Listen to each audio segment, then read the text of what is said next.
Why did you make the decision to adapt Into the Krakauer, Jon Krakauer? Into the Wild. Into the Wild. The Emile Hirsch starred in that film.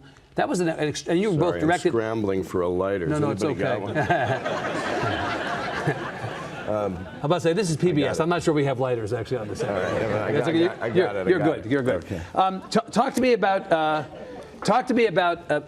that film, because that again, a tough book to adapt.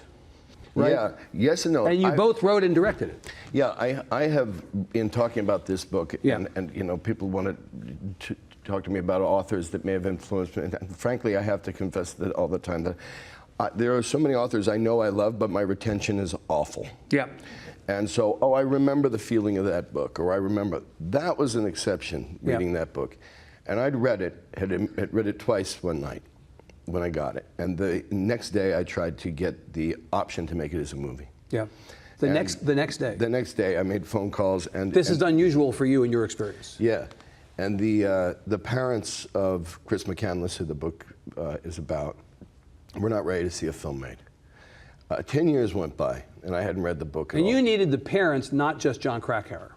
I needed the parents because Jon Krakauer had the ethics not to give the rights to somebody to make the movie until they approved of it. It wasn't a contractual family. He just decided the right thing to do is give the family say over this. Yeah. Yeah, right. And so, while Jon was for it, would like to have seen the movie, he deferred to the parents, who later, 10 years later, I got to know them in the first round. Right. They considered it, thought about it. We had a very good interaction, and they decided not to do it. You put it aside.